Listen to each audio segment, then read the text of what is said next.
Here we are in Guelph, Ontario, and I'm going to talk about a light bulb, AgriLux. What we must understand is the embedded knowledge in this bulb.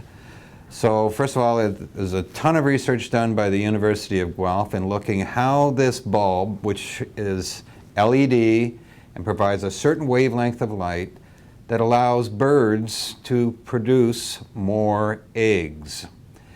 Well, we are in the Department of Animal and Poultry Science here at the University of Guelph, and this is pretty much where this research was initiated. We noticed that the light wavelength, different type of light sources had a different effect on the brain of chickens, and from there on, this is when we moved on to a more applied research. Well, the benefits of the LED technologies is we can really pinpoint and define the output spectrum, whether if you use some other light source, for example, incandescent, the spectrum is mainly on the red side, but they're very energy inefficient.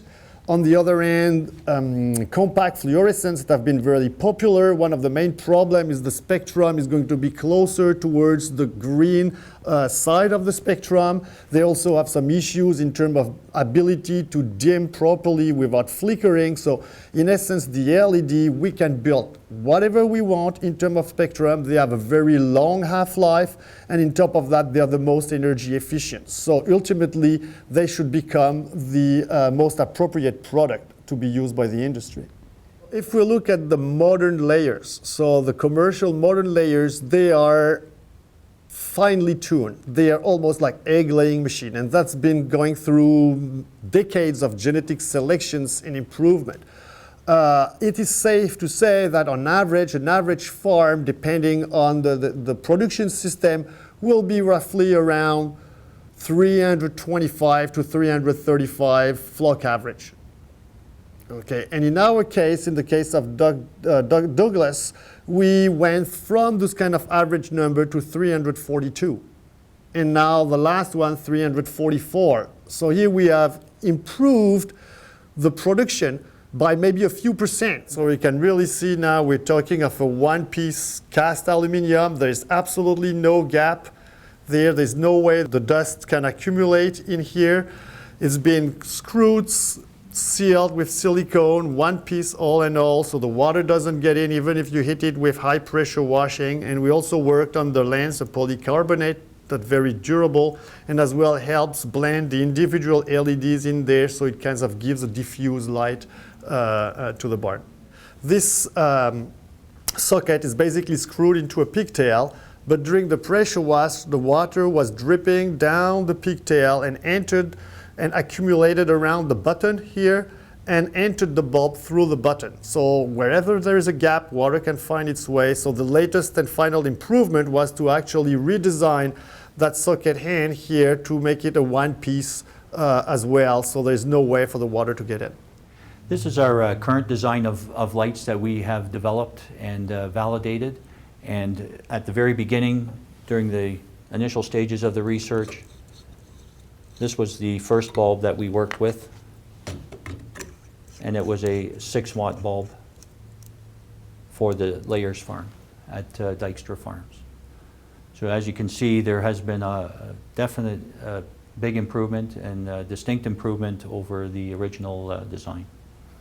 So the LED spectrum lighting that Dykstra's Farms has used, again, it can be easily retrofitted, and a lot of barns that are typical running incandescents or CFLs be easy to retrofit and try out this specific bulb. So I've been coming up here to Doug's farm for the past 2.5 years. We come up about once a month and we collect blood samples, we weigh the birds, we collect some egg production data, and we're just monitoring the flock over the past 2 years to see how the lights are affecting the birds. We built this barn, and it's an enriched barn, which means the birds are in small colonies between 20 and 25 birds per cage. So it's quite different than a conventional battery house. So one of the things that I wanted to focus on was lighting that led to a calm bird. to not increase feed consumption too much, and we found that this color spectrum has worked very well to create a calm environment for the birds and keep feed consumption in line. Well, and that's something that always we have questions about. Does that affect the quality of life of the chicken? Well, now we have to take a step back and look at what is the light perception of a chicken.